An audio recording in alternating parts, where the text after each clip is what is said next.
A tornado wiped out my house, so I brought my wife and kids to my parents. But they said, no space for you here. My brother's family laughed cruelly as we turned away. Then a millionaire arrived and knelt in front of me, and I was shocked to discover he was actually— Can you imagine losing absolutely everything in a single, terrifying moment? Your home, your sense of safety, only to be rejected by the very people you thought would always be there for you, your own parents? That day, they slammed the door in my face, leaving my family utterly broken and homeless. But then, in the absolute darkest moment, a luxury car pulled up, and a young man stepped out. A man I'd helped once, a long time ago, when he was just a homeless kid. He looked at me and said, "It's my turn to repay you. My name is Coulter Webb. I live in Wichita, Kansas, a place known for its endless fields and sometimes for sudden, life-altering wins. I was just a security guard at a large supermarket, a job that wasn't glamorous with a paycheck that was barely enough, but it kept my small family fed. My incredible wife, Alexis, worked part-time as a nurse, and we had two amazing kids. Emma, 8, with a smile as bright as morning sunlight, and Randy, 5, a curious boy whose hands and feet were always up to mischief. We lived in a modest, weathered house. Its paint peeled, its roof tiles clattered in heavy rain, but it was ours. A place I'd poured my sweat into fixing up, from the bookshelf in the living room to the wooden fence in the backyard. To me, it was more than just a house. It was our entire world. A home I was so proud to have built with my own hands. That day started like any other warm May afternoon, the air carrying the scent of freshly cut grass. I'd just finished my shift, tired but relieved, eager to get home to my family. Still in my sweat-soaked security uniform, I drove our old pickup truck, the radio playing a familiar country song Alexis often hummed. I thought about our weekend plans, fixing up the small backyard garden where Alexis wanted to plant daisies and vegetable patches. She said gardening helped her forget the stress of hospital shifts. For me, I just wanted to see her smile. That smile had warmed my heart since I first met her 10 years ago. When I got home, the sound of Emma and Randy's laughter greeted me from the living room. Emma was trying to teach Randy how to play checkers, but he kept sneaking pieces, prompting her to snap, "Randy, don't cheat." I chuckled, hung my jacket on the hook, and walked into the kitchen. Alexis stood at the sink, her hair tied up, washing lunch dishes. She turned, flashing that gentle smile. "You're back. How was today?" Her voice so soft it alone could wash away my fatigue. "Same old," I replied, wrapping my arms around her from behind, resting my chin on her shoulder. Caught a kid trying to stuff a bag of chips down his pants at the store. Alexis giggled, turning to pinch my nose. "You're the supermarket superhero." We chatted about the garden, buying wood for a new fence, and Emma's request for a pet bunny. Life felt so simple, so perfect. I thought I needed nothing more. But everything changed in an instant. I was on the sofa, watching Randy play with Legos, when the tornado siren wailed in the distance. The sound was sharp, piercing the air like a warning of death. I'd lived in Kansas my whole life, so the siren wasn't new. But this time it was different. Louder, more urgent, as if the sky itself was screaming. I shot up, my heart pounding. "Alexis," I called, my voice cracking. She rushed from the kitchen, eyes wide, hands still wet from dishwater. "Coulter, is it—" she started, but I cut her off. "Tornado! To the shelter! Now!" I scooped Randy into my arms and grabbed Emma's hand. "Come on, kids! Hurry!" Emma's eyes glistened with panic, while Randy clung to my neck, trembling. "Daddy, what's happening?" he whimpered. I wanted to answer, to comfort them, but my throat tightened. I just gripped Emma's hand, pulling the family toward the back door to the storm shelter. The sky outside was no longer the gentle blue of the afternoon. It had turned a strange, inky green-black, as if someone had spilled ink across the heavens. The wind howled, whipping up dust and leaves. Somewhere, glass shattered, the sound sharp as a scream. I opened the shelter's hatch, a small concrete bunker, and urged Alexis and the kids inside. "Get in quick," I shouted, trying to drown out the wind. Alexis held Randy, pulling Emma close, and I slammed the hatch shut, locking it tight.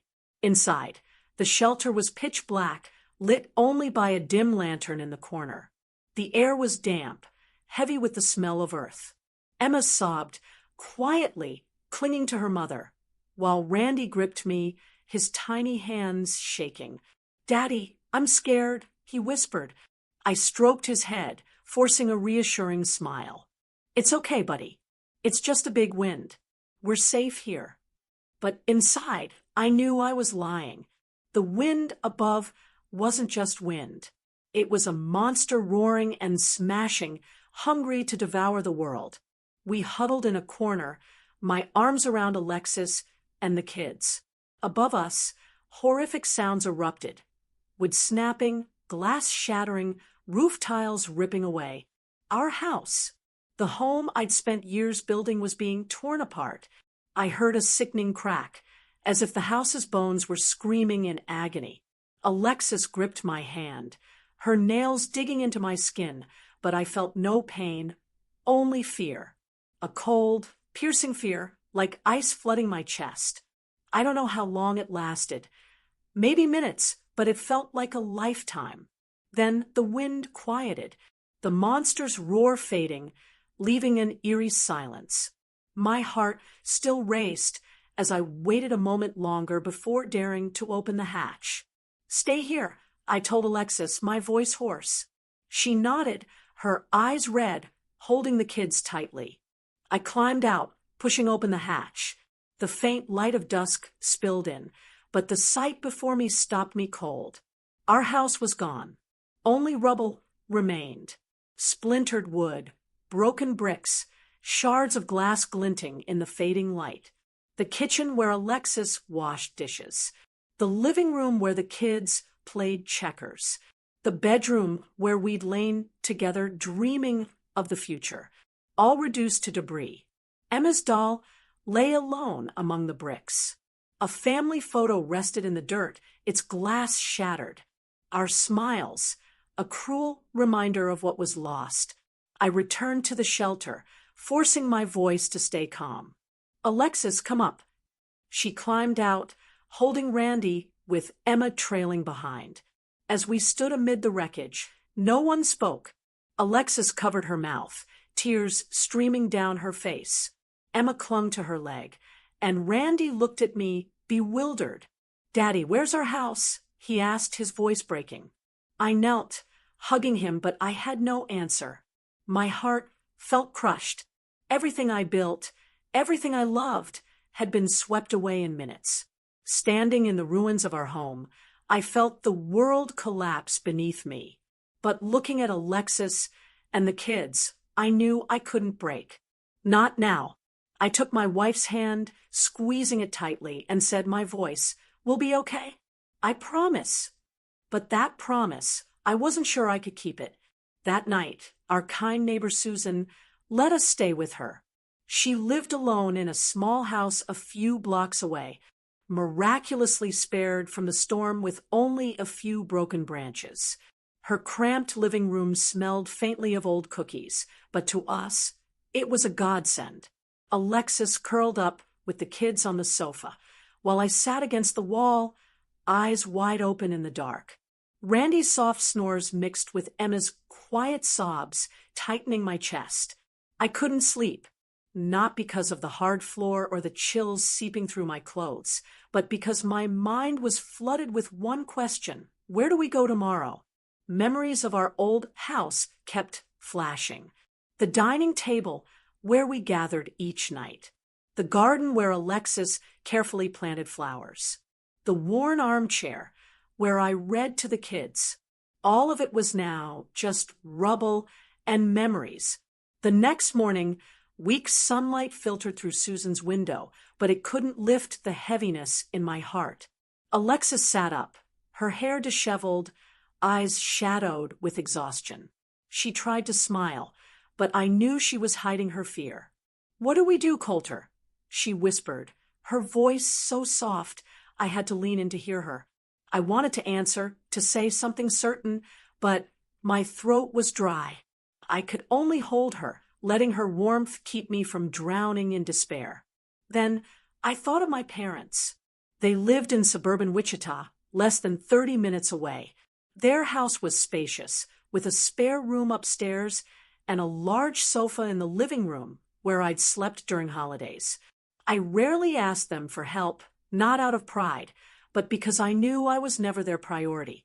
But now, with our world swept away by the tornado, I had no other choice. My hands trembled as I dialed their number. The phone rang, each tone stretching like a century, until my mother's calm voice answered. "Mom," I began, my voice faltering. "Our house, it's gone. The tornado destroyed everything. Alexis, the kids, and we have nothing left. Can we stay with you for a while?" I paused, waiting, my heart pounding. There was a long silence before she replied, her voice gentle. "Come home, Coulter. I'll get things ready." Her words were like a warm breeze through my icy chest. I turned to Alexis, squeezing her hand, and whispered, "We'll stay with my parents for a bit." Alexis's smile flickered, faint but hopeful. Emma looked up from her pillow, eyes sparkling. "Are we going to live with Grandma and Grandpa?" Randy chimed in, his voice small. I liked Grandpa's room with the ship lamp. I nodded. "Yeah, we'll stay with them for a while," I said, forcing a smile. That morning, we gathered what little we had left. A few clothes, a blanket, and Emma's torn doll I'd salvaged from the wreckage. Everything fit in the trunk of our old pickup, the only thing unscathed by the storm. On the drive to my parents' house, the air in the truck was heavy, but there was a flicker of hope. Emma and Randy chattered about their grandparents, the upstairs room, and their old cat the kids loved to play with. Alexis held my hand, silent, but her eyes seemed to say, "It'll be okay." I squeezed her hand, trying to believe it. But when we pulled up to my parents' familiar house, a wave of unease hit me. The red-tiled roof, the maple trees in the yard, the gleaming windows. It was all the same, but something felt wrong. Laughter spilled from inside. Not my parents' voices, but my younger brother Vincent's, along with his wife and their 2 kids. I stepped out, my heart heavy. Alexis followed, carrying Randy and holding Emma's hand. As we reached the door, my parents came out, their faces showing discomfort instead of the joy I'd hoped for. "Coulter," my mother said, her voice hesitant. "I'm so sorry, but Vincent and his family just came to visit. The house is full. You'll have to find somewhere else to stay for now." I froze, unable to believe my ears. Through the door, I saw the spacious living room. The sofa was empty. Vincent was inside, laughing carelessly with his wife, oblivious to our situation. I took a deep breath, trying to keep my voice steady. "Mom, we could sleep on the sofa, or just a corner of the living room. We don't need much, just a place to get through this." I was almost begging, my voice trembling, hoping for a shred of compassion. But she shook her head, her eyes avoiding mine. "Coulter, you know how it is. The house is crowded. Vincent and his family need space. I can't let the kids be cramped. Find somewhere else. It's just temporary." "But, Mom," I stammered, fighting to stay calm. "We have nowhere else to go. Our house, it's gone." She looked at me, her expression pitying but firm. "I know, but Vincent got here first, and his family's bigger. I can't kick them out. You understand, right?" My father stood behind her, silent, avoiding my gaze. My blood felt like it turned to ice. Alexis bowed her head, gripping Emma's shoulder, hiding her pain. Emma looked at me, confused. Daddy, don't Grandma and Grandpa want us? Randy tugged at my shirt, his voice shaky. I want to sleep in Grandpa's room. I knelt, hugging him, but words failed me. Memories of my childhood flooded back. Times when Vincent was favored, defended while I was pushed aside, deemed unimportant. When I broke my arm, Dad said, "You're a boy. A little pain's nothing." When I asked for book money, Mom said, "Vincent needs new basketball shoes. Wait your turn." Old wounds, long thought healed, bled again. I swallowed hard, stood, and forced my voice to stay calm. I understand. But I didn't understand at all.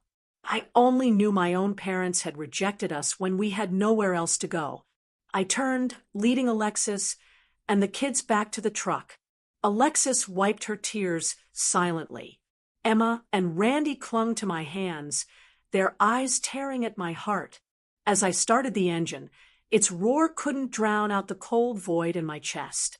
The fragile hope I'd clung to was snuffed out, leaving a wound deeper than the tornado's destruction.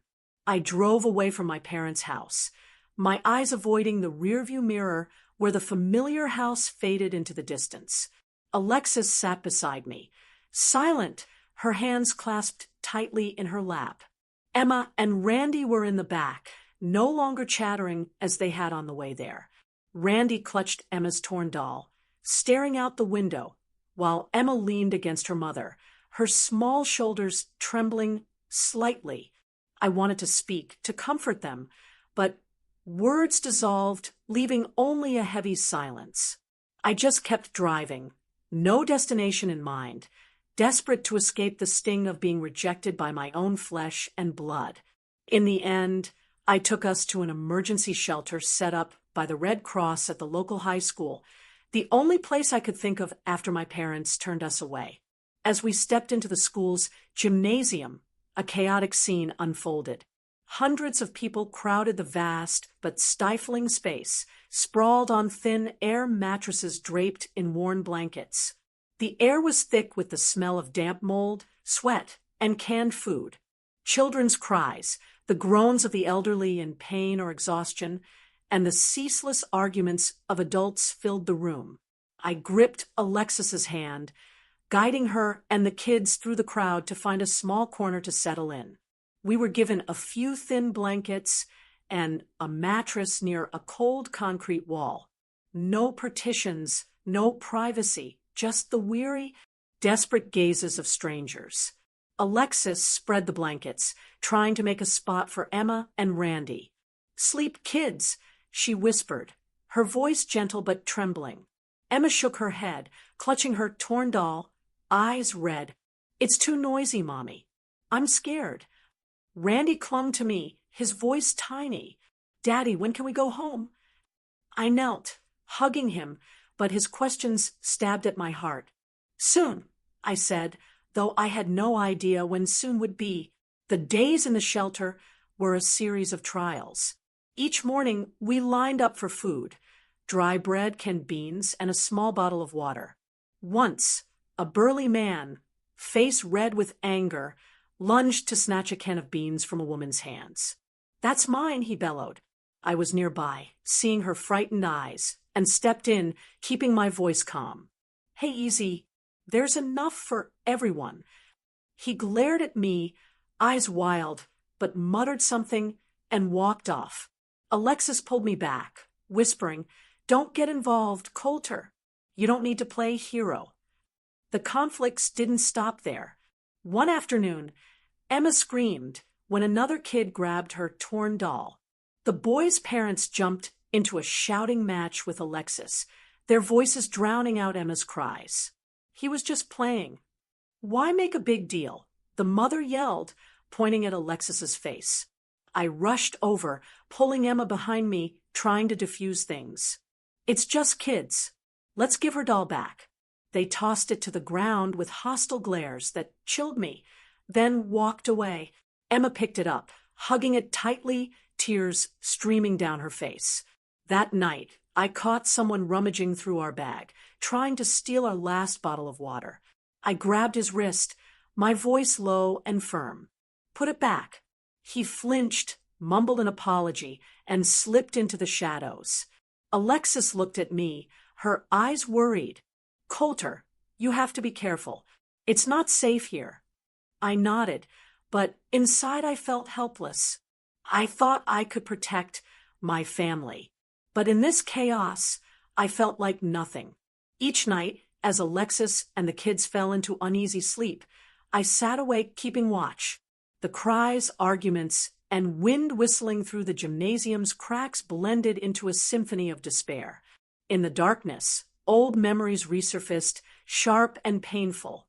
I remembered childhood evenings when Mom made Vincent's favorite potato soup, while I got the leftovers. I recalled Vincent getting new basketball shoes while I wore torn ones to school. I remembered Dad's indifferent look when I shared my dream of becoming an engineer, saying, "Vincent's the one with the future." Those memories, long thought buried, clotted me. My parents' rejection wasn't the first time they'd turned their backs on me, but it was the most painful. They chose Vincent, as always, leaving my family stranded when we needed them most. I looked at Alexis holding Emma and Randy close, her hair disheveled, her face gaunt, but still as beautiful as the day we met. I thought of my promise. We'll be okay. But in this shelter among strangers and chaos, I didn't know how to keep it. I could only hold my family, trying to shield them from the invisible storm still tearing at my heart. The days in the shelter stretched on endlessly. Each morning, I woke with an aching back from the thin air mattress, the cries of children and arguments of adults echoing in my head. Alexis tried to keep the kids' spirits up, telling them stories, singing lullabies she used to sing when Emma was a baby. But I caught the mounting worry in her eyes, as if she wanted to ask, "What's next for us?" Emma grew quieter, clutching her torn doll, while Randy clung to me, asking questions I couldn't answer. One morning, after nearly a week in the crowded shelter, I decided to return to the ruins of our old house. I didn't know what I hoped to find: a keepsake, a piece of memory, or just a sense that I hadn't lost everything. Alexis wanted to come, but I told her to stay with the kids. "I'll be back soon," I said, kissing her forehead. She nodded, but her eyes seemed to hold me back, as if afraid I'd vanish into the rubble. I drove the old pickup to what used to be our home. The scene was still a nightmare: splintered wood, shattered glass, and scattered belongings. I stepped through the debris, my boots sinking into dust and dirt. I found a photo frame, our family picture from Emma's 7th birthday, all 4 of us beaming in the summer sunlight. The glass was broken, but Alexis's smile still shone. Randy's eyes sparkled with mischief, and Emma wore her pink hair bow. I gripped the frame, my heart aching. Kneeling, I dug through the wreckage, hoping to salvage something more. As I sifted through the rubble, the sound of an engine hummed in the distance. I looked up to see a sleek black luxury car pull up to the curb. A young man stepped out, dressed in a sharp suit, his stride confident, but his eyes brimming with emotion. He was young, maybe in his late 20s, exuding a success I'd only seen on TV. I frowned, wondering what he was doing in this desolate place. He walked straight toward me, his gaze locked on mine as if he'd found something vital. "Coulter," he said, his voice low but warm. I nodded, wary. "Who are you?" I asked, still clutching the photo frame like a shield. He smiled, a smile both unfamiliar and oddly familiar. "I'm Tiago," he said, pausing as if waiting for recognition. But I drew a blank. My mind, exhausted from days in the shelter, was empty. Seeing my silence, he continued, "You don't remember me, but 7 years ago, you saved my life." And then, like a flood, the memory from 7 years ago came rushing back, vivid as if it were yesterday. It was a rainy night, the wind howling through the window cracks. Alexis was by the crib, singing to Emma, then just one. As was my routine, I grabbed an umbrella to check the gate and fence before bed. That's when I saw a small figure crumpled on the ground, trembling in the cold. The boy was scrawny, his hair plastered to his forehead, his eyes dim with fever, but flickering with a desperate will to live. Without thinking, I brought him inside. Alexis, seeing the drenched, shivering boy, wrapped him in a blanket and made ginger tea while I dried him off and rummaged for fever medicine. In the days that followed, we let him sleep on our old sofa, feeding him simple but warm bowls of soup. He recovered slowly, always timid, his eyes wary, as if afraid of being a burden in our already cramped home. Then, one morning, the sofa was empty. On the pillow was a scribbled note. "Thank you for everything. I don't want to be a burden. My name is Tiago. One day, I'll come back to find you." "Tiago," I muttered, my voice catching. "You're the kid who stayed with us 7 years ago." Tiago looked at me, his eyes brimming with emotion. "Yes, Coulter. When I heard about the tornado in Wichita, I immediately thought of you and Alexis. If it weren't for you two, I don't know how I would have survived. I might have died in that cold, rainy night." He paused, taking a deep breath. His eyes glistened with distant memories, both painful and warm. "Today, I'm here to repay you." I stood there, the cold photo frame in my hands, struggling to process his words. Tiago continued, his voice steady but resolute, as if determined to make me understand his journey. "After I left your house, I wandered for a while. But your kindness gave me hope, Coulter. It was like a small flame, enough to keep me from giving up. Then one day, a family in Topeka took me in. They gave me a home, sent me to school. I studied like crazy, knowing it was my only shot to escape my past. I graduated college with a finance degree and started a business. Now I own a tech company worth millions, with offices in New York and San Francisco. I'm no longer that homeless kid, but I never forgot the night you found me at your gate, when I thought I'd die from cold and fever." Tiago's words were like a warm breeze seeping through the cracks in my heart. I looked at him, a young man in an expensive suit, standing amid the ruins of my life. Yet his eyes were the same as that scrawny boy's, full of longing and gratitude. I didn't know what to say, only felt a small spark of light in the darkness of recent days. My parents had turned their backs, but here was someone who was once a stranger, a boy I helped out of simple compassion, now standing before me, bringing a world I never expected. Tiago wasn't blood, but in that moment, he felt more like family than anyone who had ever abandoned me. Tiago stepped closer, placing a hand on my shoulder, his voice warm but resolute. "Coulter, you didn't just save me from dying that night. You and Alexis gave me something bigger. Faith that life was still worth living, that there were still good people in this world. Without you, I wouldn't be standing here today, with a company, with anything." He paused, his eyes shimmering as if reliving those hard days. "I've reached heights I never dreamed of, achieved everything I once longed for. But it all started with Alexis's warm soup, that blanket, and your words. It'll be okay, kid. Now, it's my turn to help you." His words were like a warm stream flowing through the cracks in my heart, soothing the chill of recent days. I wanted to respond, to say he didn't need to do anything, that I'd only done what anyone would. I wasn't used to being helped. My whole life had been a series of carrying the load myself. Long night shifts at the supermarket, months of saving every penny to fix the roof, sleepless nights holding Alexis when she worried about the kids' school fees. I'd always told myself I had to be strong, the pillar for my family. But now, standing before Tiago, I felt small, like a man sinking in a storm with nothing to hold on to. Tiago seemed to read the hesitation in my eyes. He smiled, a gentle but determined smile, as if prepared for any objection. "Coulter, I'm not just here to say thank you. I want to help you and your family get back on your feet after this storm. For starters, I have a luxury apartment in one of my properties right in downtown Wichita. It's vacant, fully furnished, 3 bedrooms, kitchen, everything your family needs. I want you, Alexis, and the kids to move in today. No rent, no worries. Consider it your home. I opened my mouth to protest, to say we couldn't accept, that his kindness was too vast, too much for me to ever repay. But Tiago raised a hand, his voice firmer. There's more, he continued. I know you're waiting on insurance, but that could take months, even years. I'll provide financial support to get your family through this.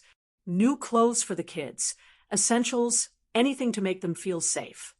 I stood frozen, my mind reeling, as if caught in another tornado. A luxury apartment, financial support. It felt like a dream, the kind that sparked both hope and fear. I looked at Tiago, searching his eyes for any hint of pity, but found none. Just sincerity, a determination to repay what he felt he owed. I thought of the shelter, where Alexis hid her tears to keep the kids from being scared, where Emma clung to her torn doll like it was all she had left, where Randy asked me every night, Daddy, when will we have a new home? I thought of my promise to them. We'll be okay. Tiago, I finally said, my voice trembling as if it took all my strength to speak. You don't have to do this. You don't owe me anything. Back then, I just wanted to help a kid who needed it. I didn't expect repayment. I looked down, clutching the photo frame, feeling my pride holding me back from accepting this help. Tiago shook his head, his smile tinged with sadness. You don't get it, Coulter. Your kindness wasn't just a bowl of soup or a blanket. It was why I didn't give up, why I believed I could make something of myself. You gave me a new start. Now let me do the same for you. He gripped my shoulder tighter, his eyes piercing into mine. Let me help, like you helped me. Not out of pity, but because I see you as family. The word family from Tiago's lips hit like a blade, not to wound, but to cut through the walls I'd built around myself. Family, the thing I thought I'd lost when my parents turned their backs, when our home was swept away by the tornado. But now, standing before Tiago, I realized family wasn't just blood. It was the people who stood by you, even when the world collapsed.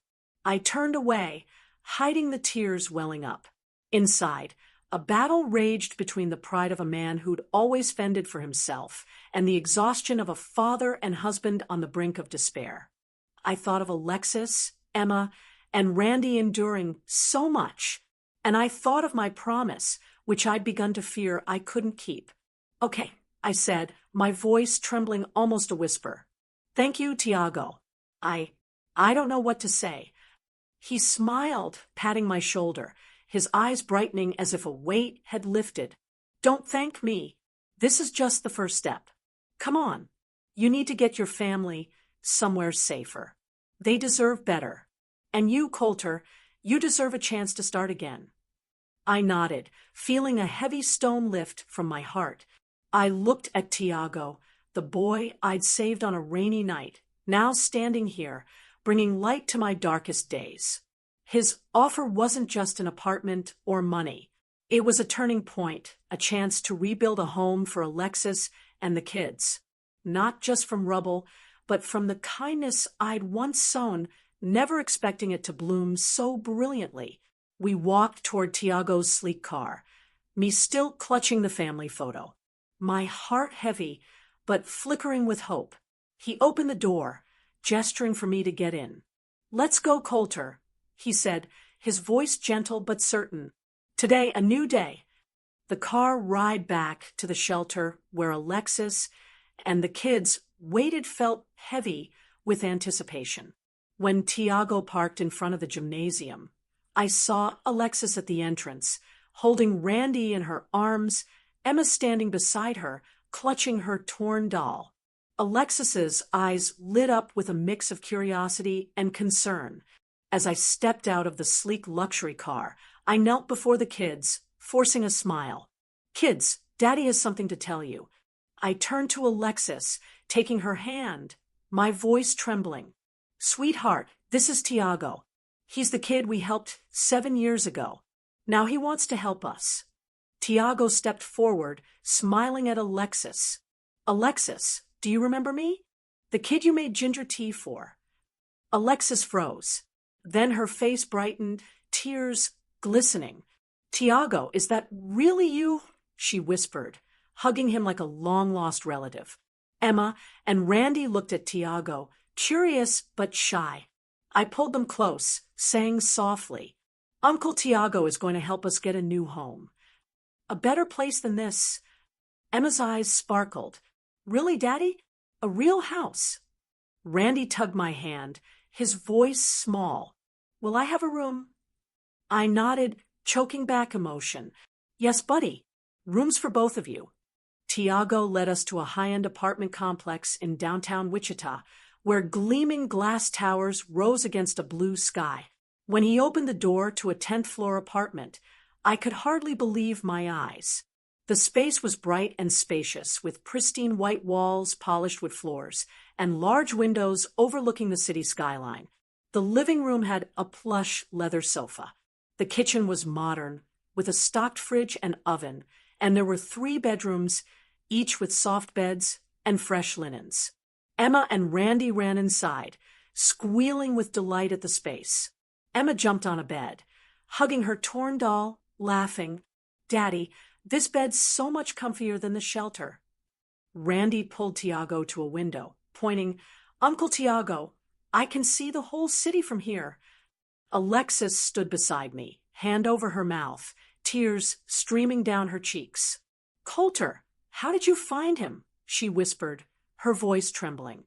I recounted how Tiago found me amid the rubble, his journey from a homeless boy to a young millionaire.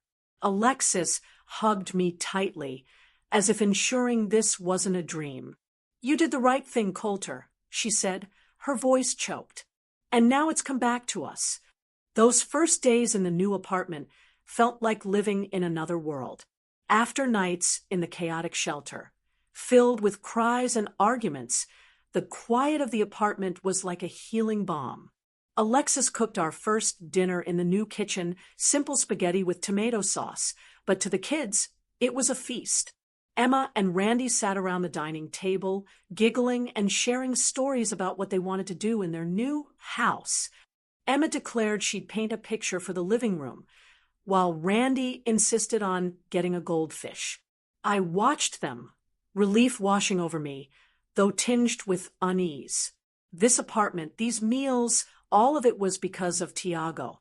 I wasn't used to relying on others, and every glance around the luxurious space made me question if I deserved it. One evening after the kids were asleep, Alexis and I sat on the sofa, the city lights twinkling through the window. She held my hand, her eyes gentle. "You're less tense, Coulter," she said. "I don't see you staying up all night anymore." I smiled, but my heart was still heavy. "I'm still worried, sweetheart. This is too much. Tiago's doing all this for us, but I feel like I don't deserve it. I'm just a security guard. I never imagined living somewhere like this." Alexis squeezed my hand, her voice firm. "You're not just a security guard, Coulter. You're the man who saved Tiago, who gave him hope. You're the one who kept this family together when the world fell apart. You deserve this, and so do the kids." Her words silenced me. I thought of the shelter, guarding our last bottle of water, our blankets, to protect my family. I thought of Emma's frightened eyes. Randy's question, "When will we have a new home?" Now they had a place to play, to sleep soundly, and their smiles were brighter than ever. Tiago visited that weekend, bringing a fruit basket and toys for the kids. Emma and Randy eagerly thanked him, dragging him to their room to show off a castle they'd built with pillows. I watched, my heart warmed, but still uneasy. When the kids ran off to play, I pulled Tiago to the balcony, struggling for words. "Tiago," I started hesitating. "I don't know how to thank you. This apartment, everything. It's too much. I'm not used to getting help like this." Tiago looked at me, his eyes as sincere as the day we reunited. "Coulter, you saved me. Not just my life, but my soul. You showed me I had worth, even when I was a homeless kid. Now it's my turn to do that for you." He paused, smiling. "Let's call it even, okay?" I laughed. The first real laugh in days, feeling a weight lift. "Even it is," I said, clapping his shoulder. In that moment, I realized Tiago hadn't just given us a place to stay or security. He'd given us hope. Hope that my family could rise again, that I could keep my promise to Alexis and the kids. The apartment slowly became a true home, even if temporary. Emma started painting colorful pictures, hanging them on the walls. Randy found a corner for his Legos, building spaceships he dreamed of. Alexis sang lullabies again, her voice soft and steady, no longer trembling as it had in the shelter. One morning, as I was brewing coffee in the bright kitchen, Tiago appeared with a radiant smile, holding a stack of documents. "Coulter," he said, his voice brimming with excitement. "Have you thought about what's next? I mean, beyond waiting for insurance or going back to the security job?" His question caught me off guard. Truthfully, I hadn't dared to think that far. The days in the shelter had me focused solely on surviving each moment. And now, in this apartment, I was still adjusting to the feeling of temporary safety. "Not yet," I replied, hesitating. "I'll probably go back to being a security guard at the supermarket. I don't have many options." Tiago looked at me, his gaze sharp but not judgmental. "Coulter, you have more options than you think. I want you to work with me in my company, not as a security guard, but in a real role in finance and investment. I believe you can do it." His offer hit me like a gust of wind, both startling and disorienting. "Finance, investment," I repeated, almost laughing at how far-fetched it sounded. "Tiago, I'm just a supermarket security guard. I never went to college, never touched things like market analysis or asset management. I'd mess it up." But Tiago shook his head, his eyes unwavering. "Coulter, you don't need a degree to succeed. You have something no school can teach: hard work, honesty, and the ability to read people. I've heard you talk about handling tough situations in the shelter, protecting your family, staying calm when everything was chaos. Those are real skills. I'll teach you everything from the basics. Just say you'll try." I looked at him, searching for a reason to say no, but his sincerity stopped me. I thought of Alexis, sleepless nights worrying about money, of Emma and Randy deserving a better future. "All right," I said, my voice trembling. "I'll try, but if I screw up, don't blame me." Tiago laughed, clapping my shoulder. "You won't screw up, Coulter. I trust you like you trusted me." My first day at Tiago's company felt like being a fish flung onto dry land. The office was in a towering glass building in downtown Wichita, filled with sharply dressed people talking about numbers and charts I couldn't comprehend. Tiago set me up in a small corner with a modest role, data analysis assistant, a title that sounded grand, but mainly involved entering numbers and reading reports. "Take it slow, Coulter," he said. "Learn step by step. I'm here." Those first weeks were a struggle. Terms like return on investment or risk analysis made my head spin. But true to his word, Tiago patiently guided me. Every afternoon after work, he stayed late, explaining concepts in the simplest terms, like teaching a child. "Finance isn't magic, Coulter," he said. "It's just managing money and opportunities." Slowly, I started to get it. I learned to read market charts, analyze data for investment decisions.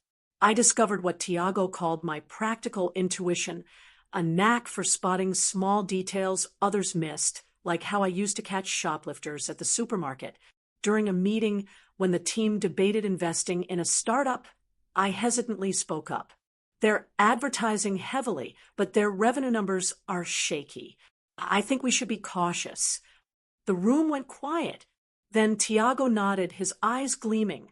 "Good call, Coulter. Your instincts are spot on. After that, I was given more responsibilities, from analyzing reports to joining strategy meetings. For the first time, I felt like I was stepping into a new world, one of high-stakes meetings, big decisions, and numbers that could change lives. From a night shift security guard scraping by, I began to feel confident. I learned to wear a suit, though it felt awkward at first. I learned to talk to investors, even if my voice still trembled slightly. Tiago treated me not just as an employee, but as a brother. He invited me to lunch, sharing stories of his early startup days, his fears, and his persistence. "You can do this too, Coulter," he said. "You just have to believe in yourself." The change didn't just affect me. It touched my family. Alexis noticed I came home smiling more, no longer weighed down by the tension of sleepless shelter nights. She felt secure enough to return to part-time nursing, knowing I had a new path. Emma and Randy transferred to a better school, thanks to Tiago's financial support. Emma raved about her new teacher and her art classes, while Randy told me about scoring his first goal on the school soccer team. "Daddy, I'm going to be the best player," he declared, eyes shining. I hugged him, my heart swelling with a joy I hadn't felt since the tornado. Each night, sitting with Alexis on the sofa, I shared stories about work, what I was learning, how Tiago believed in me. "You're changing, Coulter," she said, her hand in mine. "I see you more confident, like you're finding a part of yourself you didn't know existed." I smiled, kissing her forehead. "That's because of Tiago. Because of you and the kids. You're why I keep trying." Looking back, I realized this wasn't just about recovering from loss. It was a true turning point, a chance to not just survive, but to transform my life. From a security guard who kept his head down, I began dreaming of a bigger future. One where I could give Emma and Randy a life I never dared imagine. Tiago didn't just give me a job. He gave me a vision, a belief that I could achieve more than I ever thought possible. For years passed, and I climbed to a significant role in Tiago's finance company, managing major investment projects with a salary that allowed us to buy a spacious house in suburban Wichita. No longer a temporary refuge, our new home had a vibrant daisy garden, lovingly tended by Alexis, a wide yard where Emma and Randy played, and a puppy named Sunny that the kids adored. My family thrived, happy, and for the first time, I felt truly worthy of what we had. But one Saturday afternoon, as I was fixing the wooden fence in the backyard, the sound of a car engine came from the gate. I looked up, my heart stopping as I saw my parents step out of an old sedan, followed by my brother Vincent, his wife, and their 2 kids. For 4 years, they had barely contacted me. Not a call, not a text since the day they refused to shelter my family after the tornado. I wiped the sweat from my brow, trying to stay calm, but old memories surged like a wave. Alexis, watering plants in the garden, paused, her eyes flickering with worry as she recognized them. "Coulter," she whispered, "what are they doing here?" I took a deep breath and walked to the gate. "Mom, Dad, Vincent," I said, my voice even masking my emotions. My mother smiled, but it was too sweet, too foreign compared to what I remembered. "Coulter, my dear," she exclaimed, opening her arms for a hug. Her embrace felt cold, more ritual than affection. "Look at you. So successful. This house is gorgeous. Truly something to be proud of." My father stood behind her, nodding, his smile forced. "Good job, son," he said, his voice dry, as if spoken out of obligation. Vincent clapped my shoulder, his smile failing to hide a glint of envy in his eyes. "You're a real surprise, Coulter," he said, his tone tinged with sarcasm. "Who would have thought you'd make it this far?" I invited them inside, not out of desire, but because I didn't want Emma and Randy to see me argue with them. The kids ran out, curious about their grandparents and Uncle Vincent, but they weren't as chatty as they'd been 4 years ago. They sensed the distance, even if they didn't fully understand it. Alexis brewed tea and set out cookies, but the living room felt heavy, like everyone was acting in a play no one wanted to watch. My mother started with seemingly harmless questions. "What do you do with that company, Coulter? I hear it's a big one, right? Good pay." She smiled, but her eyes studied me as if calculating my worth. My father asked about the house, property prices, investments. "A place like this must cost a fortune." "Huh," he said, scanning the living room where our family photo hung proudly on the wall. Vincent was more blatant. He sat with his legs crossed, fingers tapping the table, asking questions laced with curiosity, but heavy with intent. "Your company must have some sweet deals, right? Ever think about sharing investment opportunities with family?" He grinned, but his eyes were cold, as if appraising me, my life. "I mean, family should stick together, help each other out, right?" he added, his tone suggestive.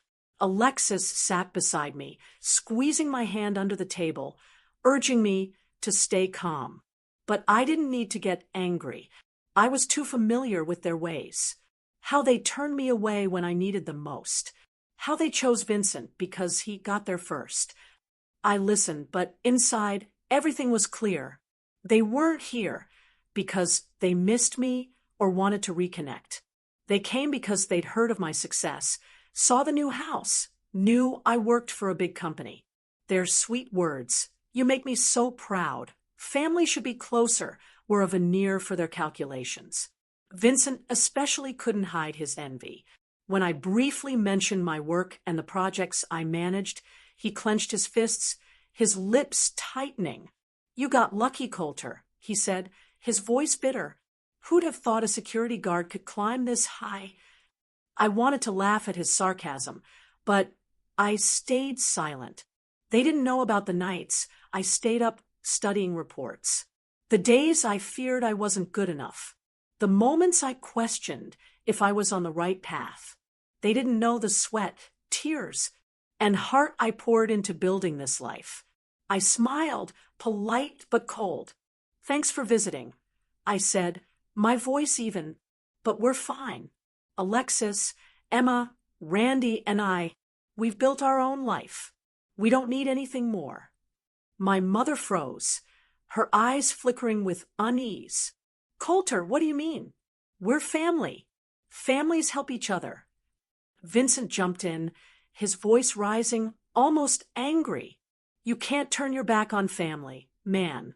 I mean, we could work together, do business. You've got connections at that big company. Share a little.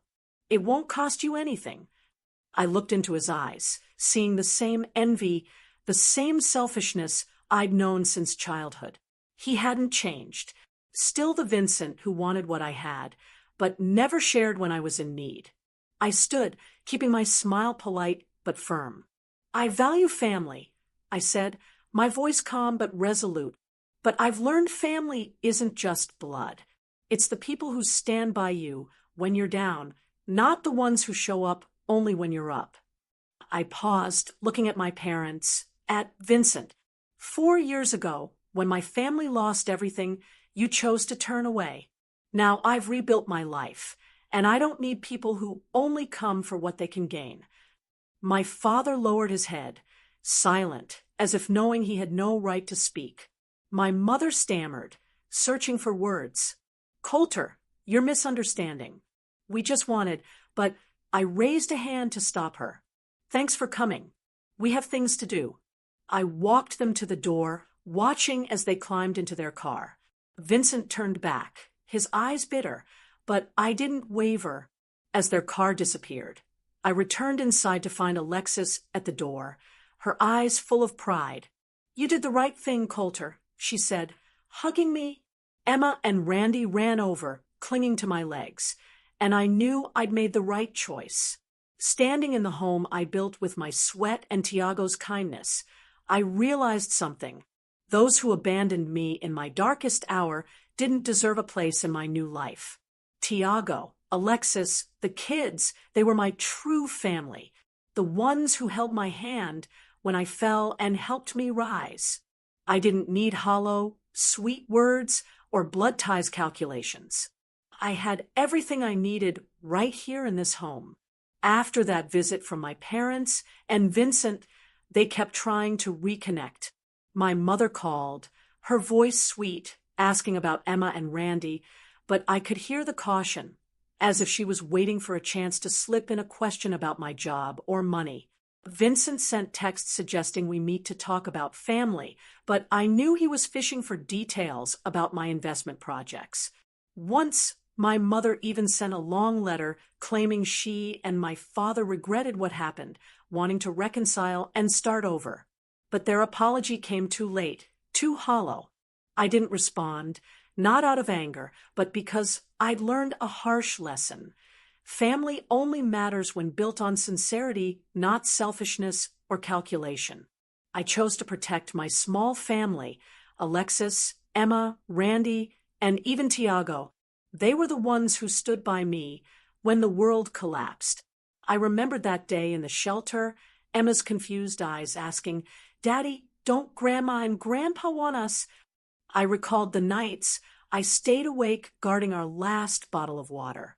And I thought of Tiago, the boy I saved on a rainy night, now a friend, a brother, who gave me a chance to transform my life. Those memories reminded me that family isn't a title.